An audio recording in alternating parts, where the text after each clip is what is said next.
يا عم انت عارف ان 95% من الناس بيأجلوا شغلهم لبكره كل يوم؟ بس ايه رأيك لو قلت لك ان انت ممكن تمسك التأجيل ده وتلغيه خالص من حياتك، تخليه في مصلحتك بدل ما بيضيع وقت؟ الفيديو ده هيعلمك 3 حاجات بس هيخلوك تقضي على حوار التأجيل وهتفرق معاك جدا من اول يوم.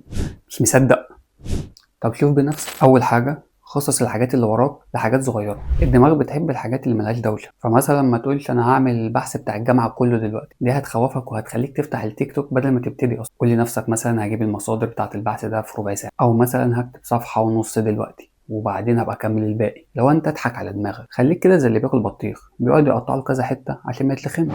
خدها مني، لو حاجه من اللي قدامك هتاخد اقل من دقيقتين روح اعملها دلوقتي، علشان الوقت اللي هتضيعه في التفكير انك هتعملها ولا لا ممكن يكفيك تعمل الحاجه اللي انت عايزها دي 3 مرات. الحاجه التانية، اربط دماغك بوقت معين. يعني التركيز بيحتاج حاجه كده زي اوكازيون، في حاجه كده اسمها بومودورو، 25 دقيقه و5 دقايق. يعني اظبط الوقت على 25 دقيقه، والحاجه اللي انت هتعملها دي هتخلص في الوقت ده. يعني الحاجه اللي وراك هتحاول تخلصها في ال 25 دقيقه، وخد بعدها 5 دقايق راحه او 5 دقايق اعمل فيهم اي حاجه تانية، افصل بيهم عن الحاجه اللي انت بتعملها. قول لنفسك مثلا 25 دقيقه وبس، بعدها هروح اشرب شاي، هروح اريح شويه، هروح اعمل اي حاجه. وانساه لحد وقت الراحه بتاعتك اللي انت حددتها لنفسك. ما تخليش الفيسبوك او التيك توك او اي حاجه تسرق منك ال 25 دقيقه اللي ممكن تغير يومك. خدها مني تاني، لو حسيت ان انت هتتشتت اكتب اي حاجه هتشتتك في ورقه.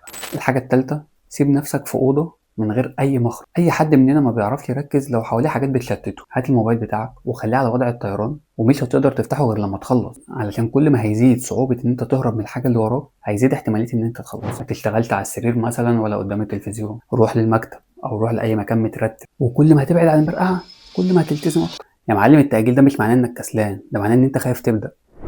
وجرب الخطوات دي على اي حاجة انت مأجلها النهاردة حتى لو صغيرة، وهتلاقي نفسك اشتغلت من غير ما تحس. ما تنساش تشارك الفيديو مع صاحبك اللي بيأجل كل حاجة وبيقول لك دايما كله هيتم بكرة ان شاء الله، واشترك في القناة عشان تفضل متابع كل الفيديوهات اللي هتخليك جوك. السلام عليكم.